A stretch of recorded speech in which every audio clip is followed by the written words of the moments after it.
My idea was to create something that's for fun and for free, as we do in Alcoholics Anonymous, which would still resemble a lot of that goodwill, if you would, that I had experienced here over the 13 years. And so over the course of the next year, I basically created the landscape, the footprint, if you will, of Austin Citywide Group.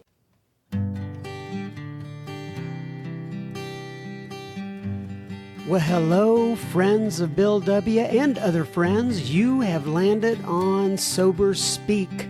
My name is John M.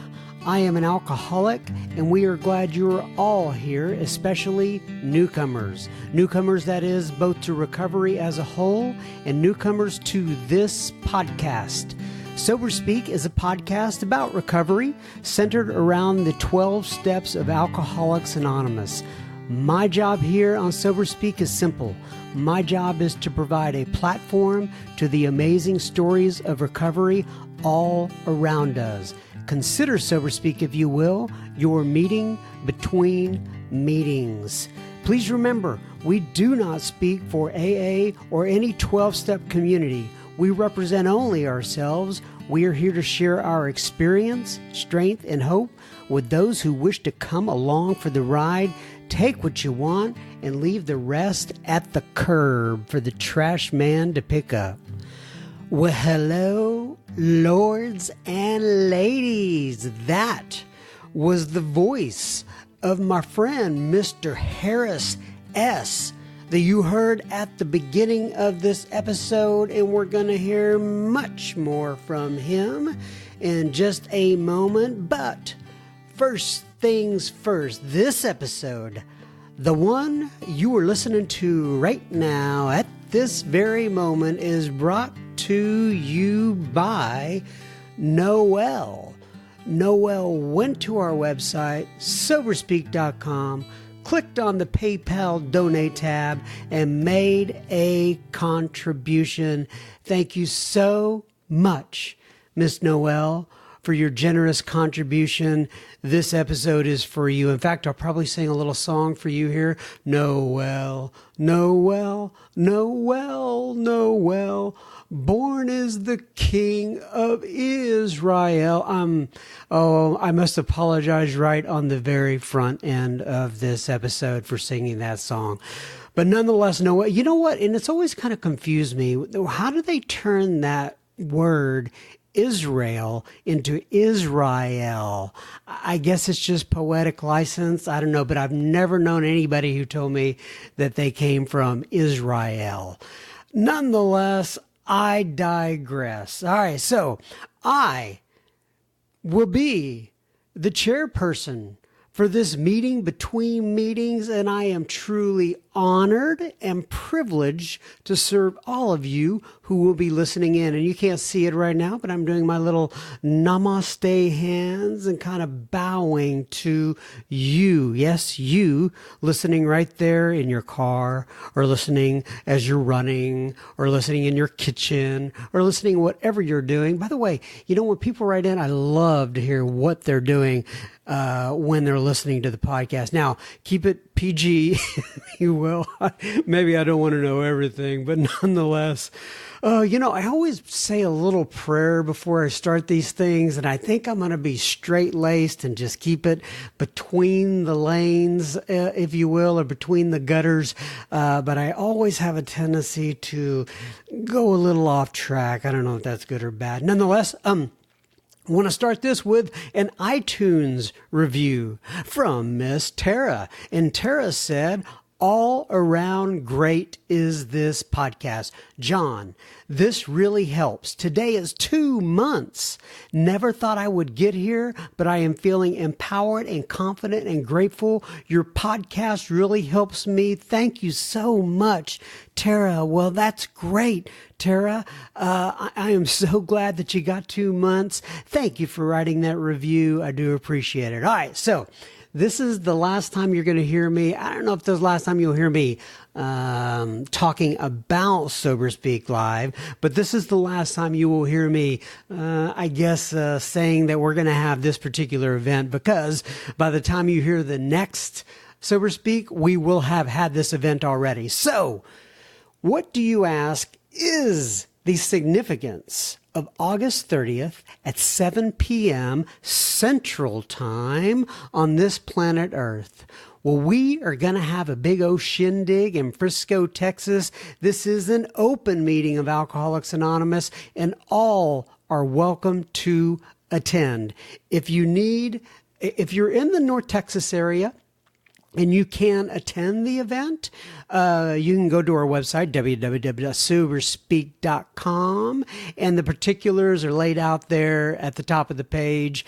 But just so everybody knows, it is going to be an event, a live event, much like we would do just here, me and another guest, but I'm going to have that guest in front of an audience, and we get to pick their brain. And in fact, I'm going to be giving the mic out, so you folks out there can actually ask questions of Mr. Jimmy D. If you haven't heard Jimmy D, go back and listen to episodes 54 and 55. He is an absolutely amazing speaker. He has so much rich and knowledge regarding the program of Alcoholics Anonymous, and you're just going to love it. So anyway, just in case you're wondering, it is at 3521 Main Street in Frisco, Texas. That is the Grace Avenue United Methodist Church, and we are so thankful to them for opening their doors to let us host that event there. So, a lot of people have asked me what it's going to be like. Well, number one, we'll have Jimmy D, and we're going to have some incredible live music. We have Miss Wendy Child. She is out of this world. You'll be able to meet me, my family, Cassandra, who is the person who makes all these Instagram posts that you see go around. And we're going to have many of the Sober Speak guests there. I'm going to bring them up on stage, have them introduce themselves so you can put a face with a name. And something else you need to know, we are going to stream this on Facebook Live in the secret group. If you're not in the secret group, let me know. I'm at John, John, at soberspeak.com. So, want to tell you, just be real upfront with you, what I have struggled with, and that is the anonymity part and respecting the traditions of Alcoholics Anonymous. I'm not sure exactly how I'm going to do it. I know I'm going to be streaming the audio live, right? I may stream the guest. I may stream the musical guest, and because they're not in the program of Alcoholics Anonymous, and anonymity is not an issue for them. But I don't know if I'm going to be streaming the rest of it. Like I said, I just get concerned about respecting the traditions of Alcoholics Anonymous. That's my only concern there. So bear with me as I work through this, trying to respect the traditions and making the content available to you guys. It is a delicate balance. As you know, we live in a new world. I don't think Bill and Bob ever pictured social media. So anyway, if you're going to be there and you're interested in lending a hand, send me an email. Let me know.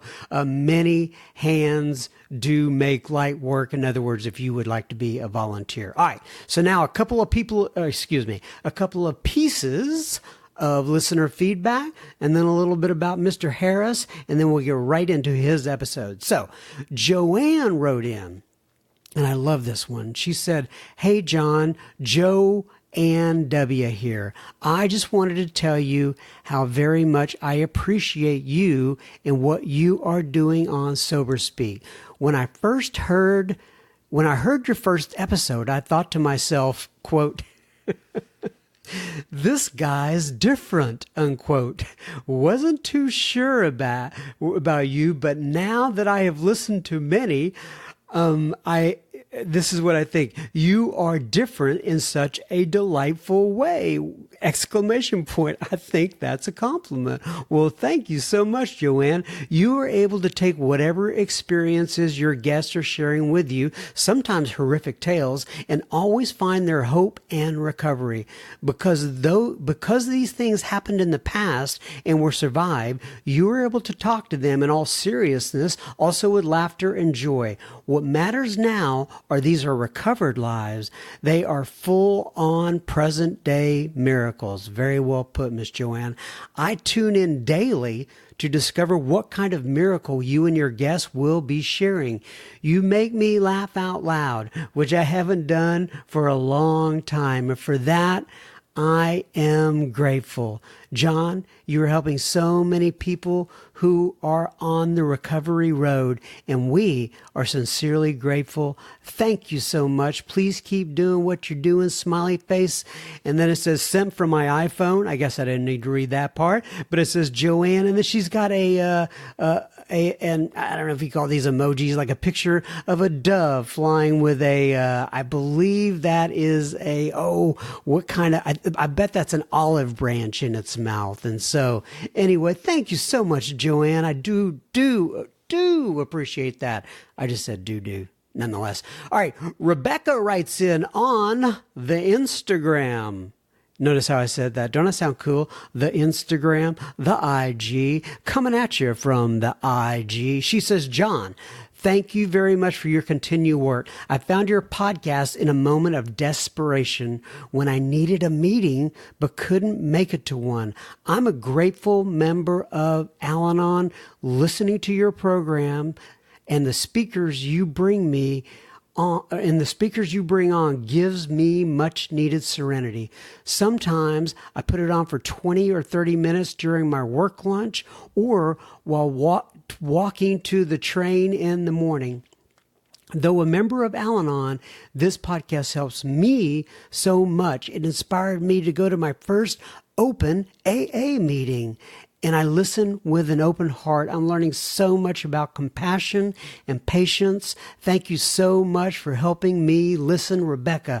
Rebecca, that made my day. Thank you so much for writing in. You are a doll. I really appreciate it. All right.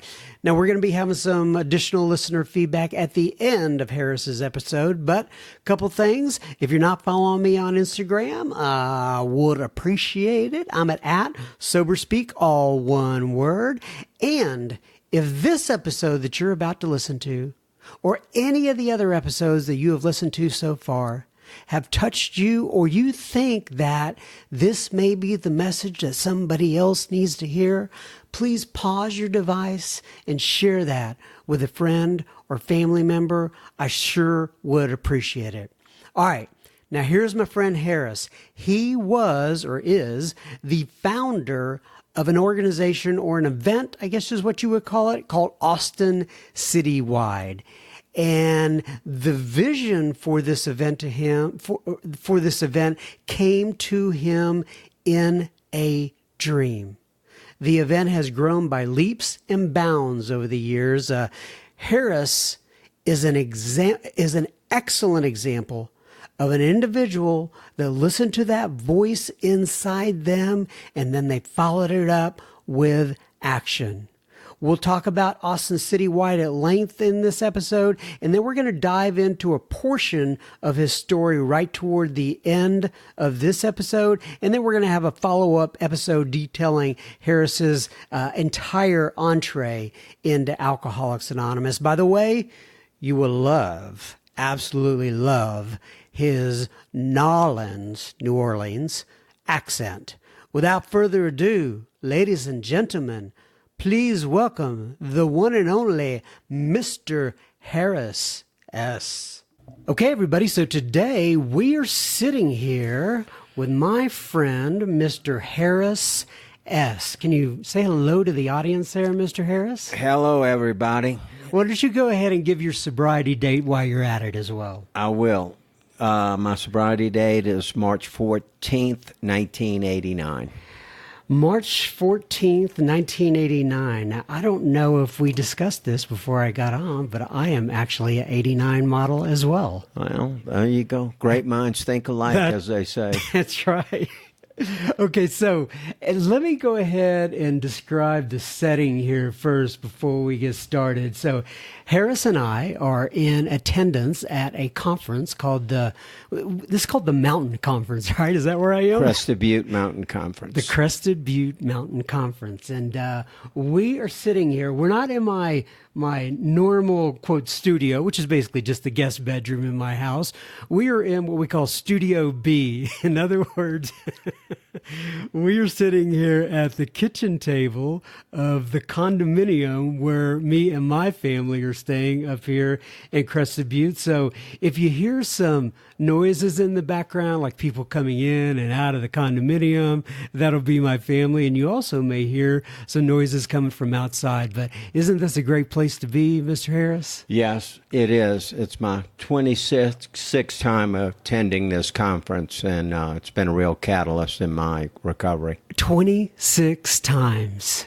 Yeah, it's my 26th time. I met my wife up here 24 years ago, and our daughter has started coming when she was 2 months old, so she's got one to grow on. This is her 20th conference. She's 19 years old. Wow, that is absolutely amazing. Yeah, 3 cheers for family recovery. That's good. That's great. 3 cheers for family recovery. Yeah, I love it.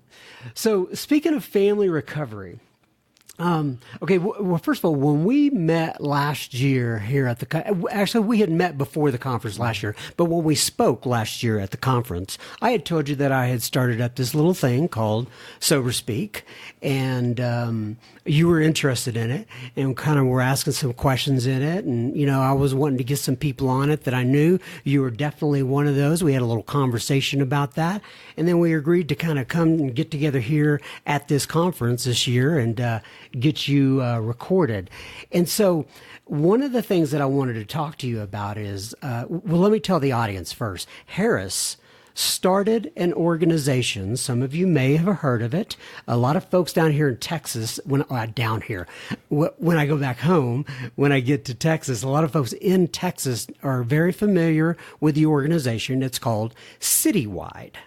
And Harris was the one who basically started that particular organization. So why don't you go ahead and tell people what Citywide is, what it does, what the genesis of it was all about, and then we'll go into your story a little bit more after that. Okay, sure. Well, it's interesting you asked me that question where we're sitting today, because I had attended the Crested Butte Mountain Conference for 13 years prior to starting Austin Citywide Group, and which is a open AA speaker meeting. It's a potluck fellowship dinner where we have a potluck between 5 and 7, and then a speaker from about 7 to 8:30, and we have childcare provided from 5 to 9. So the inspiration really came as a result of participating in this conference for 13 years with my mentor,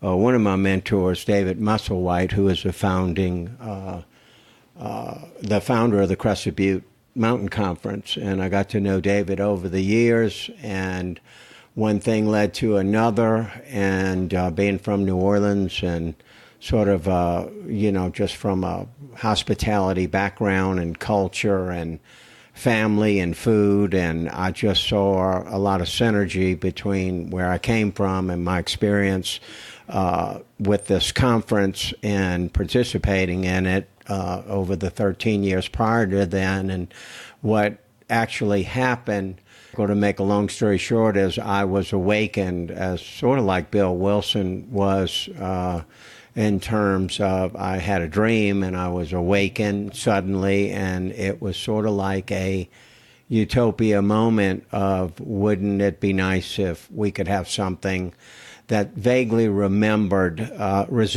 the Crested Butte Mountain Conference in Austin, where we could have everyone get together and have this level of compassion, love, understanding, and community within one opportunity, within one location on a monthly basis on an ongoing deal. And I was also very sort of not put off, but I was very conscious of the idea that conferences they're expensive, they're hard to get to, they're time restrictive, there's some exclusionary component of being able to, sort of pay to play, if you will, to get there. And so my my idea was to create something that's for fun and for free, as we do in Alcoholics Anonymous, which would still resemble a lot of that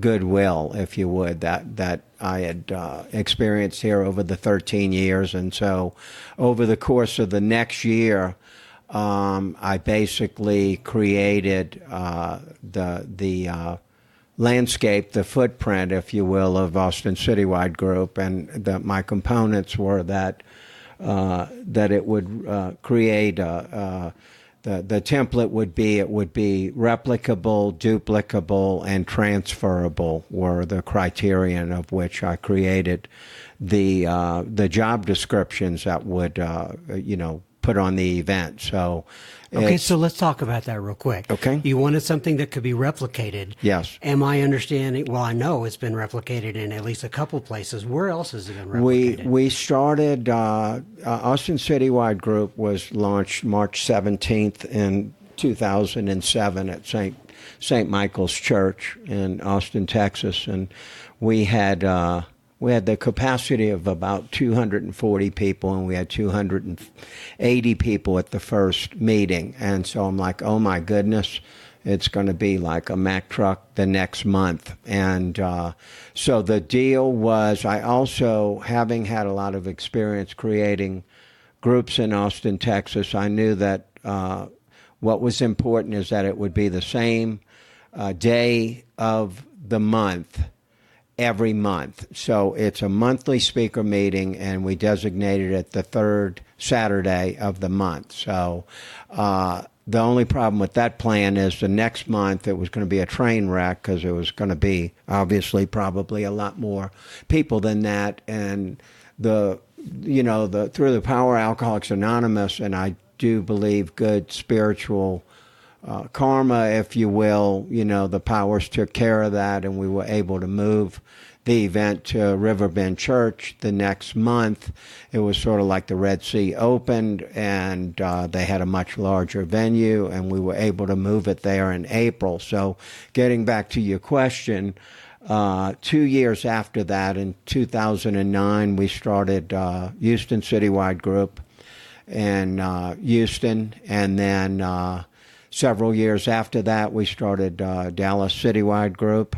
And so let me make sure I understand. When you say we, does that mean you and that same team were actually implementing it? That's a good question. We had with Houston, it was basically I worked with one of my mentors, or I guess I'd say I happened to be his mentor. As it turned out, he was a desperate alcoholic, and he would come every Saturday to Austin Citywide Group and help set up chairs, and he got the bug, if you would, or the passion about what Citywide really offered people. And as AA spread, it was the same way Citywide spread. He moved back to Dallas, and he brought the passion with him that he learned from Citywide Group, and so he assembled a team, and I worked with him and his teammates via conference calls initially to go ahead and give them the template of Citywide, sort of what we're doing now in terms of my experience, having been the founder of Austin Citywide Group. And I just basically shared my experience, strength, and hope with them, but particularly some of the specific logistics that would be needed to have the event, or the speaker meeting, if you would, be successful. And again, I look at success in a citywide concept of not what we're doing today, but how will this be modeled, and how will it be functioning 5, 10, 20 years from now. So when I create a meeting like this, I look forward in terms of the footprint already been there, and then bring it back and create it in the present. But the vision, I don't really like that word. It's sort of a she word, but I see,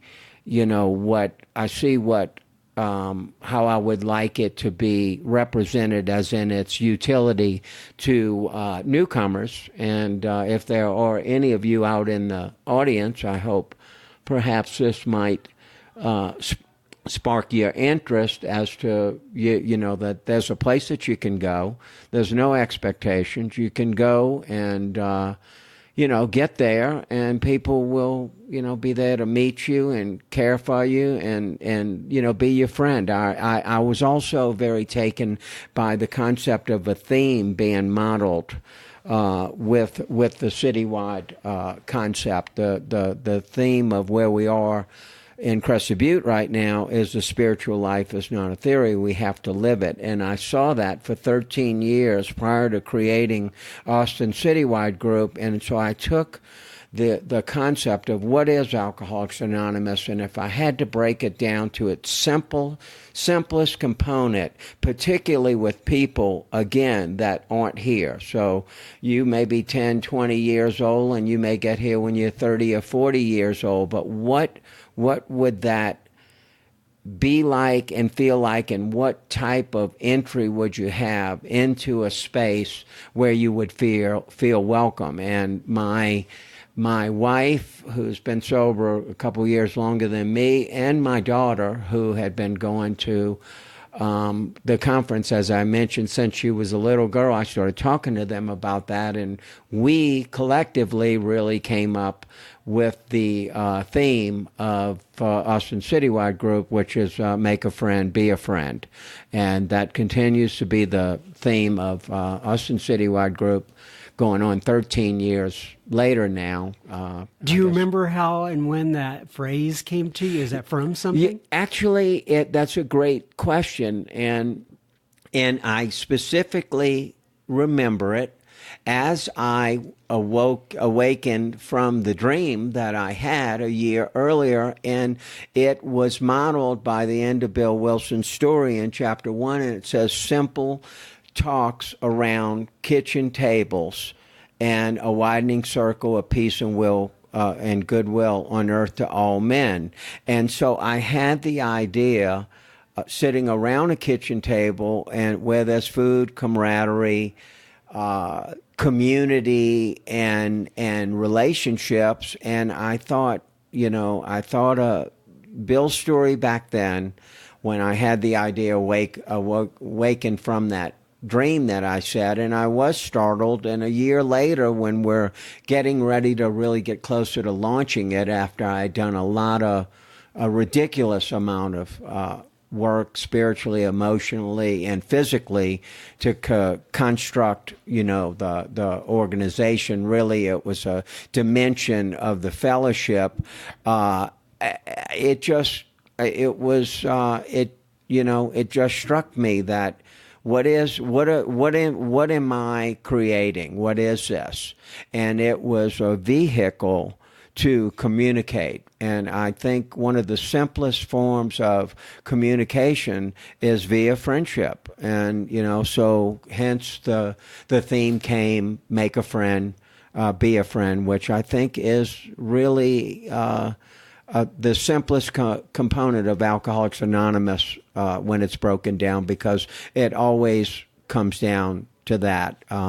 I also just, looking back on the 13 years prior to that, I had to really conclude that, what comes first, the recovery or the fellowship? And looking back from my experience, I accessed the fellowship long before I accessed recovery. So it was very important to me to create an environment where the fellowship would be modeled or represented for a newcomer to come in and feel, like maybe there's hope here for them.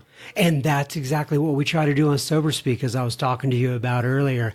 I want to give a platform to the amazing stories of recovery all around us, like yourself and others. And I want to bring up one more thing here, then I'm going to go back to Citywide. And that is, I love how you talked about how you woke up from a dream and you couldn't let it go, and you just kept moving with it. And this right here, what we're talking about with Sober Speak, it wasn't a dream, but one night the word podcast came to my head, and I could not let it go. And I tried to shake it, believe me, because I said, I know nothing about podcasts, and I don't even know what I'm getting into.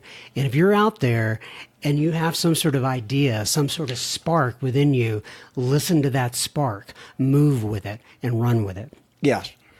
Yeah. Okay, so getting back to Citywide, By the way, as I told Harris before we started this, I never exactly know where these things are going to run, where they're going to go once we start these things. I didn't know we'd spend this much time on Citywide, but I'm so glad we are because it's a great organization.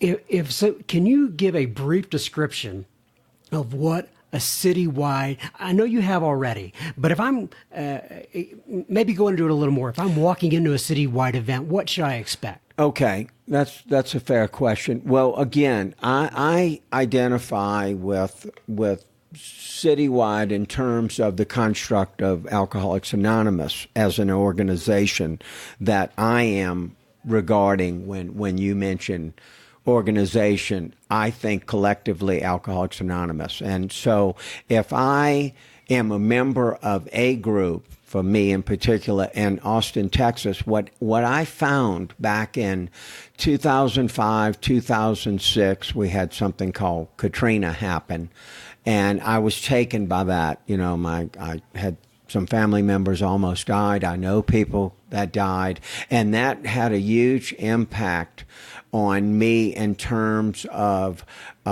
being isolated. There were people that drowned, died. And another thing I acknowledge is that, Alcoholics Anonymous, the intergroup was underwater in New Orleans, Louisiana. And I was taken by that. So I was thinking of all the alcoholics that were there that could not relate to their group. They couldn't call in a group. Heck, they couldn't even call their sponsor. And so that hit me in a deep place. And so what I thought of was, wouldn't it be nice that within the framework of groups that we randomly take for convenient, is that wouldn't it be cool if there would be a vehicle that would connect the dots if you were to be represented by a group to string the dots together. And I realized that a line is a segment of dots. So I thought that Austin Citywide group could represent the line, as in connect the various groups within an environment or a community. So, for example, we probably have, we've had, I think we've had over 150,000 people attend Austin Citywide Group over the going on 13 years. We probably fed 75,000 people for fun and for free, and God knows how many kids that we've taken care of with our child care, but they all come from different environments and different groups of Alcoholics Anonymous. So it's a vehicle to communicate.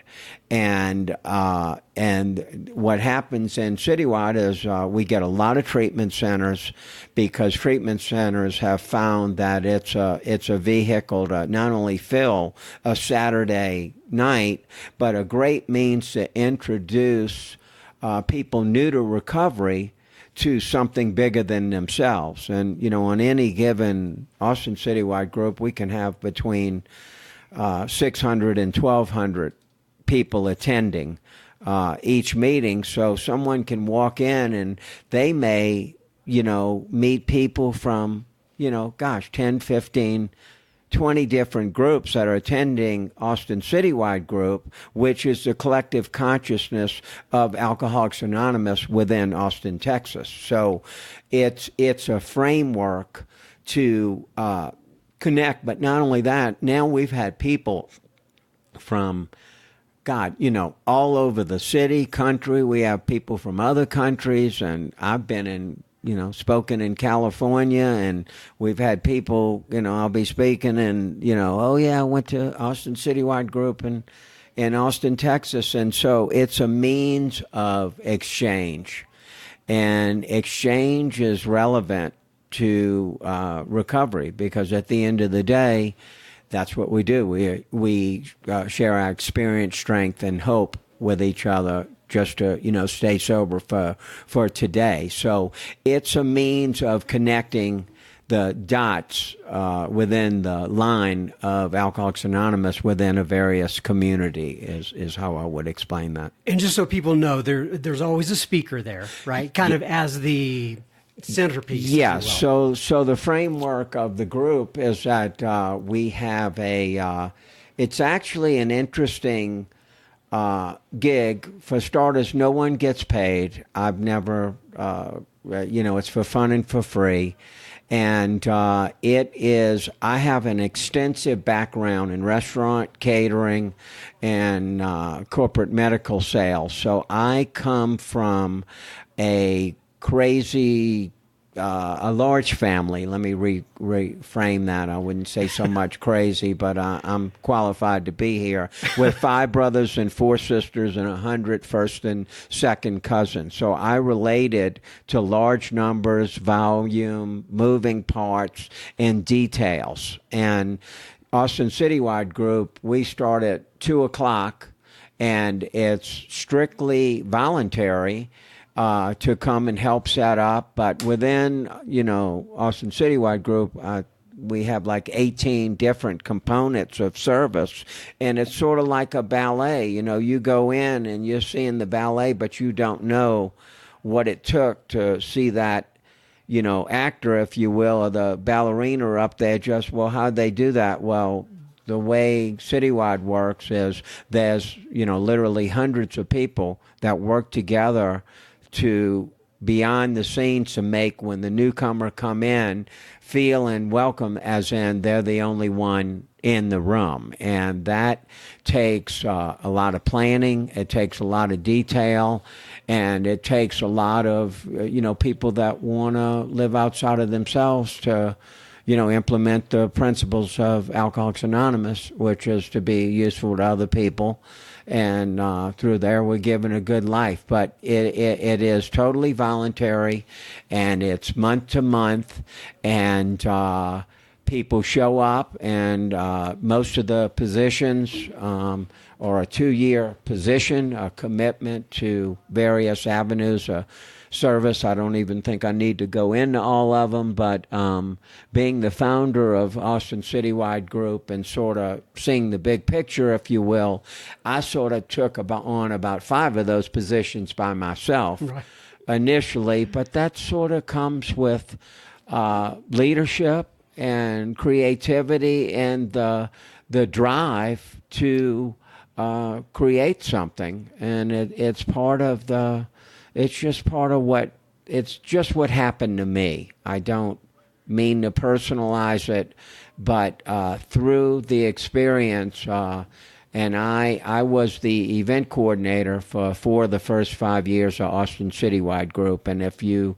were to look at it from a systems position, it would be, basically that's the sort of the center stage and the one who's responsible for the event. So if there's other, any problems, it goes back up to the event coordinator, and then the event coordinator sees that the system's working, throughout flawlessly for the event to see that it's handled properly. So you can look at it dimensionally in terms of a triangle. And if you look at the top of the triangle, that's the first degree of the triangle. Well, from there, everything else fans out and goes down from there. So it's sort of a systems down and then up, and the communication is fluid throughout the event, if you will. It's from 5 to 9, but it starts really at 2 or 3 with the setup, and then basically we wrap it up. We leave the event in better condition, the location better than we find it, and it's a full-on no joke deal. It's a potluck fellowship dinner. And then we have a speaker from 7 to 8:30, and then we wrap up, and we have child care from 5 to 9. So back to your question about the speakers.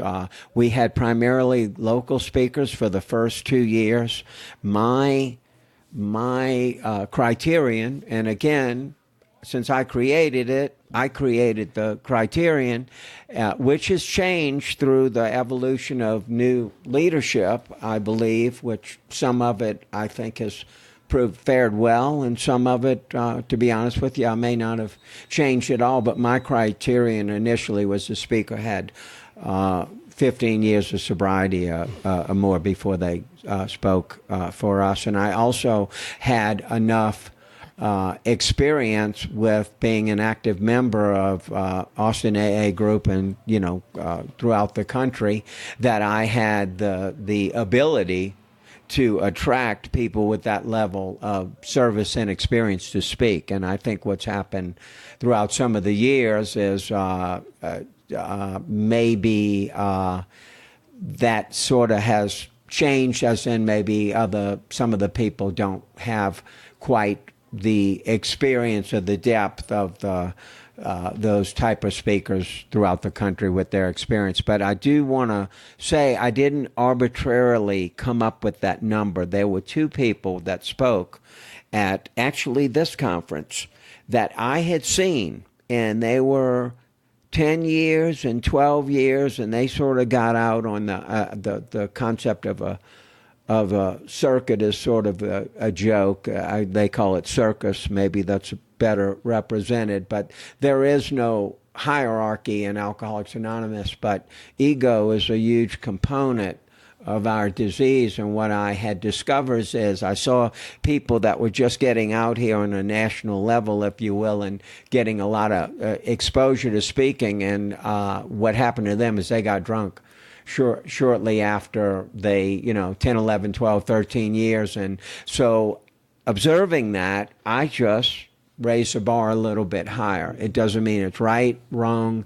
It was just my experience that I thought that was prudent to do that, and how I establish those criterions. And then the third year, I'm all about the spirit of rotation, having started it, and I wanted to rotate out of the event coordinator. We had another lady that I trained. She did a great job the following, the third year, and then she got engaged, and the person that she was training, they decided to get married, and so he decided he didn't want to be the event coordinator, which was probably a wise move for him anyhow. And so the position came back up again, and then they asked me to come back and do another 2-year tour of duty, if you will, and then coming back for the 4th and 5th year of service for me with Austin Citywide Group. I came back with, we had gone through 36 speakers then. I think I had gotten probably 34 of them. And I said, you know what? I think we need a new do. We need to move this into more of a national type speaking experience level. And so I started contacting a lot of speakers that I knew from throughout the country, some throughout the world, and I was able to draw on their experience. They were thrilled to come to Austin Citywide Group, and I think I've had 3 or 4 people from, the big book stories that have spoken for us here, and so it really expanded the dimension and the depth and weight, and also gave Austin Citywide Group more national exposure, and which was really useful because of I think the theme of a citywide group should be in every major city, and I do believe that if Bill Wilson was still here, this would have been done long before I had my dream, if you will. That makes sense. All right, we will be continuing our conversation with Harris in just a moment. Just a reminder, you're listening to Sober Speak. You can find us on the web at www.soberspeak.com. There you can also find the donate button on our website, which you can use if and only if the Spirit moves you to do such. Please keep in mind this is a podcast funded by you, the listener. Sober Speak is a self-supporting organization through our own contributions. We are not allied with any sect, denomination, politics, organization, or institution. We do not wish to engage in any controversy, neither endorse nor oppose any causes. All right, now back to Mr. Harris. All right, so I want to go. So we've talked all about Citywide, and I love that organization. I love what you've done with it. But we've kind of started at the end, and I want to go back a little bit now. there's a lot of years before you got to create Citywide. And one of the reasons I wanted to have you on the podcast, by the way, is because I love your voice. And I'm sure your voice gets brought up a bunch. You could tell you are not from New Hampshire, right? So, Yeah, I'm not from Kansas either. no. And so why don't you talk a little bit about your roots? Obviously, you've mentioned it already. You're from Nolens. And why don't you talk about how you grew up? Great. Okay. Well, the funny thing is, Bill Wilson talks, it's darkest before the dawn. Well, I was born before it got light for me, as in on the same day. I was born March 14th, 1957. So I actually got sober on my birthday, which turned out to be, what an ultimate gift. But again, it had something I didn't plan on. I was born and raised in New Orleans, Louisiana. I'm sixth of 10 children, so any more in the middle, you have to cut me in half. I'm fifth from the bottom and sixth from the top. I have 5 brothers and 4 sisters, and my mom is one of 10 children, and my father was one of 3 children, and come from 2 I'm sort of a myriad of 2 different backgrounds. My mother was raised Roman Catholic, and her father was actually an orphan walking around New Orleans, and his aunt wound up taking him in, and he wound up becoming the charter member of Tulane Medical School. So I come from, I guess, the intellect, and my father is the opposite sort of sculpt. He was grew up with sort of monkeys and no running water in Kenner, Louisiana, which is where the airport is. And back then it was like literally, the swamps and the woods. So I come from 2 very, very different backgrounds. And, I was brought up Catholic, and I went to church till I was 12 or 13, 14 years old, and then I, it just didn't speak to me. I guess I'm the rebellious type, I guess you could say. I learned about that later as I, engaged in my sobriety. But when they were talking commandments, I just went the other way. I'd go and do my confessions, and they'd say 30 minutes, 30 Hail Marys, 22 push-ups, and 18 Our Fathers. And I'm like, oh my God, I can't stand this. And I'd halfway get through that and then go do the same thing I said I'd never do in the confessional again. And so I grew up with a lot of, I would really think now, looking back on it, nobody made me believe anything. It's just these were my conclusions from the environment that I grew up in. And I'd like to say that as an alcoholic, I have a perception problem. And, to the contrary, my aunt, my mother's oldest sister, was actually blessed by the Pope in 1962. And she ran the largest Catholic retreat center in the United States, called the Cenacle. So she came from a similar gene pool than I did, and she found God in the church and excelled with it and loved it. And she'd come over and she'd have a habit on and smile as wide as Texas, and I'd look at her and started, judging how she looked, how she was dressed, and how could she be so happy being a nun. And, so as a little boy, I had those childhood prejudices that Bill Wilson talks about in We Agnostics. And I saw that those prejudices fueled my alcoholism. But again, being one of 10, my mother was pregnant 14 of her first 16 years of marriage and had 4 miscarriages. And so she was sort of busy, as you could say. And being in the middle of it, I was, busy on steroids. And what happened with that is my mom was, had a, I think she was responding to an alcoholic environment. I'd say my father, put it this way, he never really got to our way of life, and he did things his way, but he also drank a lot. I know I'm on sort of out in the world, so I don't want to speak for someone else, but I do believe I grew up in an alcoholic home, and I do believe that my mother responded to, I think anybody with 10 kids would have, mental problems. So when she started not coming out of a room, I figured she was pretty smart, but that takes some getting used to, and looking back many years later to say, oh my God, my mom's not coming out of a room. Well, I have one kid, and sometimes I don't want to come out my room, so I can identify as a parent with one kid, and I'm sort of saying that half-heartedly, but with that... By the way, when you're saying rum, that's the same thing as room. Yeah, rum. Correct? I'm just making sure.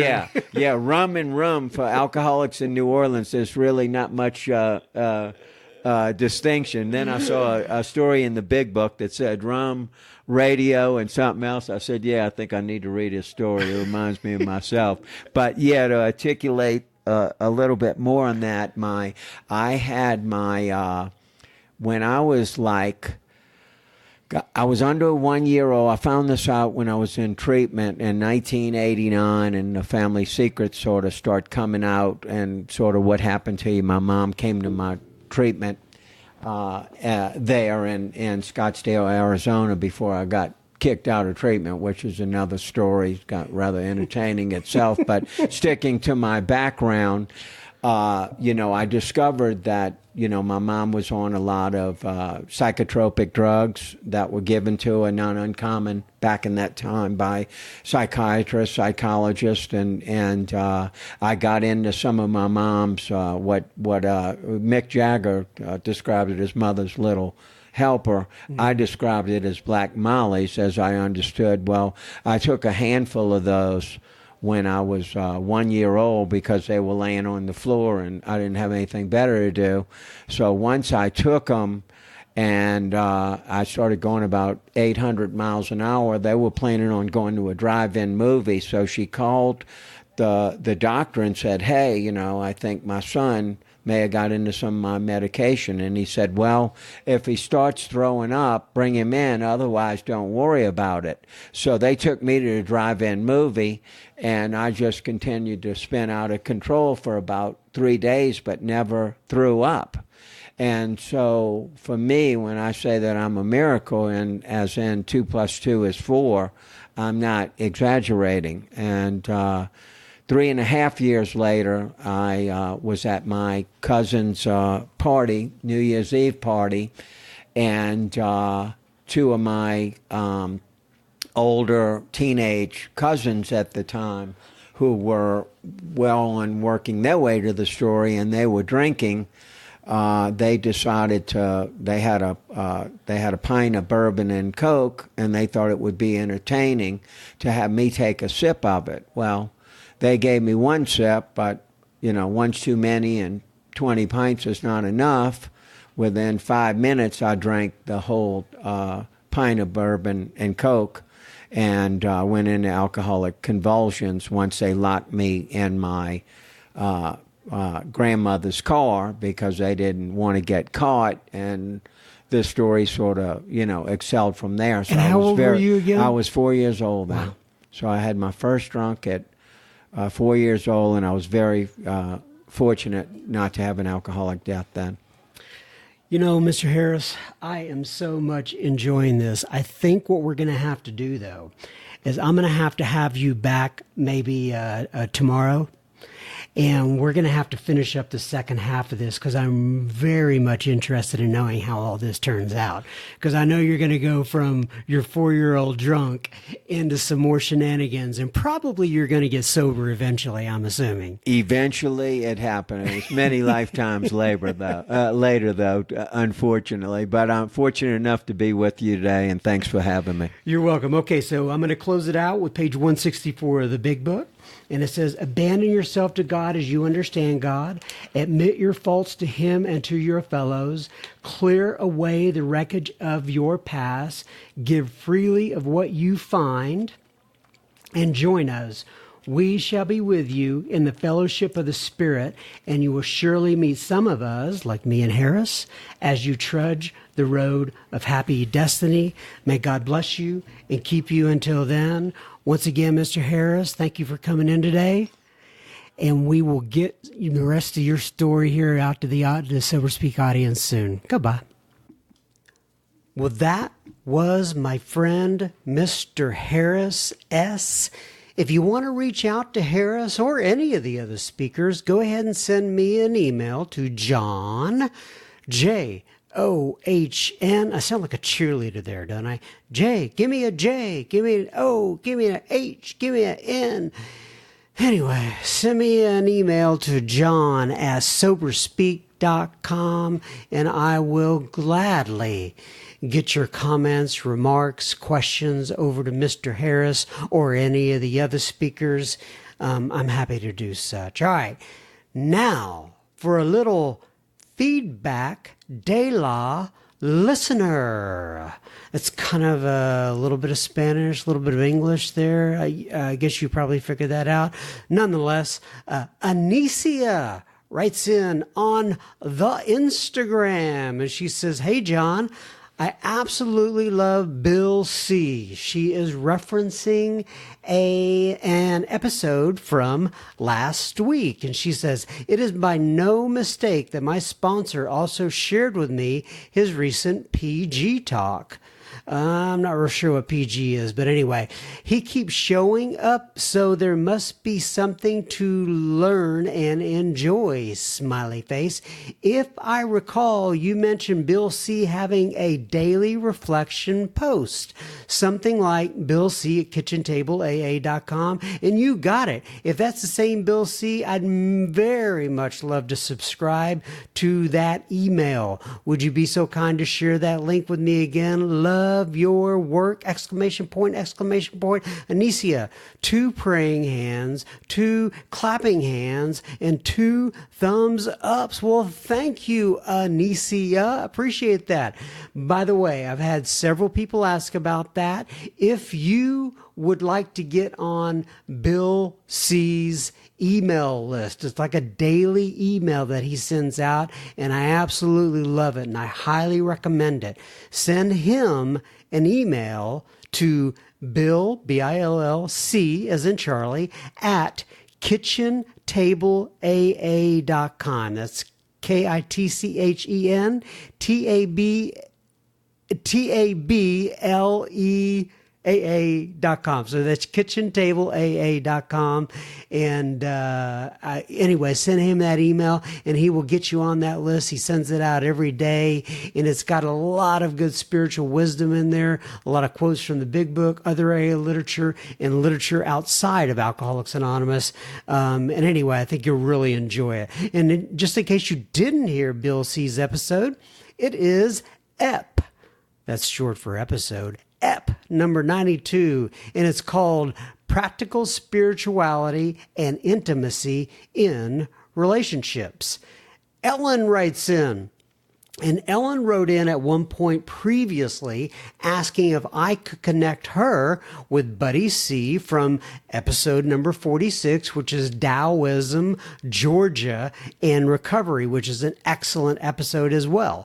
So she wrote in and she was asking basically if I could connect those two because she wanted to have him come in and speak at a local event they were having there. She said, hey, John, thank you again for connecting two Georgia fans of Sober Speak. last Friday, Buddy C from Your Fantastic Podcast drove an hour from his town north of Atlanta to speak at my home group, High Noon, in the Virginia Highlands neighborhood of Atlanta. Many enjoyed his story and thanked him for joining us. After the meeting, we enjoyed lunch with my sponsor and some other friends. And I'm sorry, I just lost my praise. After the meeting, we enjoyed lunch, where I realized I was sitting with 65 years of sober experience. Me with only a few days past the 5-month mark. Wow, God is good, and friends in the fellowship are great. Thank you for the work you do on Sober Speak and for helping share stories of strength and hope to so many. Your show has been a blessing on my work travels. Here's a selfie we took after lunch just for you. And it's a great selfie. Thank you for sending that in. I'm so glad that you and Buddy C and the group got to all get together. That was absolutely fantastic. Beverly writes in and she says, "Hi, John. I just listened to Brenda. OMG. Big smiley face. Couple of exclamation points. She says, I want to have coffee with that woman. She touched me on every level from my funny bone to my heart. Will she be at the live forum on August 30th? By the way, I believe FOO is family of origin. I had asked that on a previous episode. And anyway, she says, blessings, your sober sister Beverly. P.S. Next week, God willing, if the creek don't rise, I will celebrate 1 year. Okay, so let me unpack bits and pieces of that. First of all, she was listening to Brenda J, episode 90, called Grace and God. And that's where she said, I want to have coffee with that woman. She touched me on every level from my funny bone to my heart. And I completely get that, Beverly. And she wants to know if she's going to be at the August 30th live event. And I've asked Brenda, I think she's going to come. I'm not completely sure, but anyway, I hope that she's going to be there with us on that evening. All right. Georgia writes in from down under. Hello, Miss Georgia. Anyway, how you crikeys doing down there? Is that crikeys? Is that a good word or a bad word? I'm not real sure. Are y'all watching koala bears and kangaroos from your window? And, you would probably ask in Texas, hey, are we like riding our horses outside or something like that? I completely get it. These are all stereotypes. You may be doing none of that. Anyway, she says, hi, John. My name is Georgia, and I'm an alcoholic, and I live in Sydney, Australia. And I got sober in Canberra in 2006. I love listening to your program on the train and on my way to work. Well, that's really cool. I'm thinking about that right now. So you're on the train. You could be on the train right now, Georgia, listening to us on your way to work. Anyway, today you talked about the secret Facebook group, and I wanted to let you know that wanted to ask you if you would invite me. Well, of course, Georgia, we got that invite out to her immediately. Anyway, she says, thank you and just in case you want an invite, by the way, we're not leaving anybody out. All you got to do is send me your email associated with your Facebook group or Facebook account to John, John, at soberspeak.com. Anyway, she says, thank you for providing Sober Speak to us in the alky world. It is amazing how we across the world can be connected to each other's hearts via your show. God bless, Georgia. Well, that's great, Georgia. Thank you so much for saying that. And you're right. We're all one spirit and we're connecting together, and I'm glad we can use technology to do that.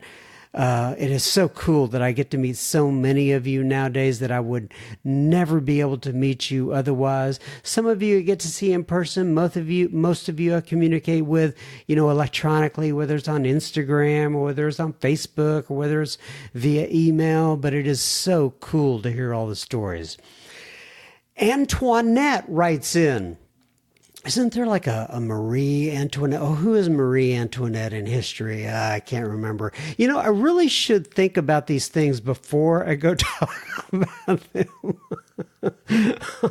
on the podcast. I could, all I would have to do is sit down before I read this and Google Marie Antoinette.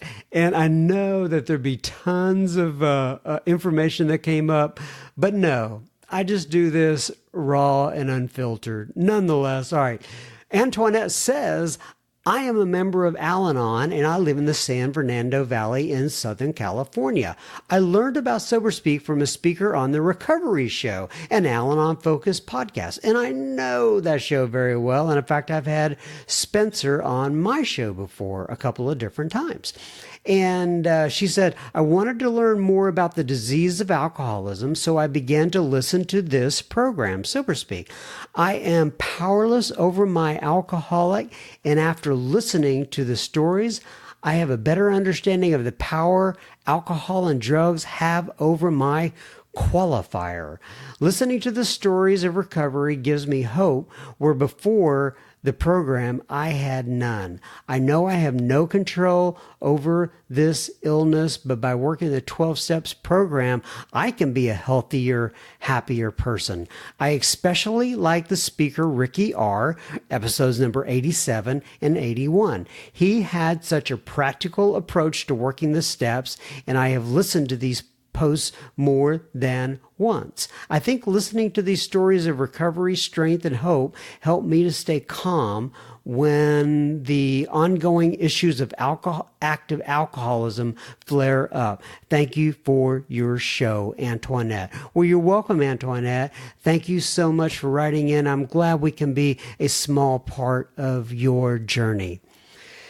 Seth writes in and he says, hello, John. Can I join the secret Facebook group? Of course you can, Mr. Seth. And we let him in. He says, I've been sober this time since June 8th of 2015. I relapsed on pain medication with 9 years in 2014. We're hearing more and more of that lately here, Seth. But anyway, following a major back surgery. I love the podcast! Exclamation point. Thank you so much, Seth B. Thank you, Seth. All right, Francisco writes in from New Jersey. How you doing, Francisco? How you doing out there in New Jersey? Anyway, he says, today I didn't drink. I mowed the lawn. The old me would have drank a 12-pack at least. I had a nice lemonade instead and listened to your podcast. Well, that is quite a better choice there, Mr. Francisco. I appreciate it. All right, everybody. It is a wrap for this week. For episode, I hope I get this right. I think this is episode 93 with Mr. Harris. So, enjoy the rest of your day or an evening whenever you're listening to this. I will try to make it back next week. Until then, keep coming back. It works if you work it.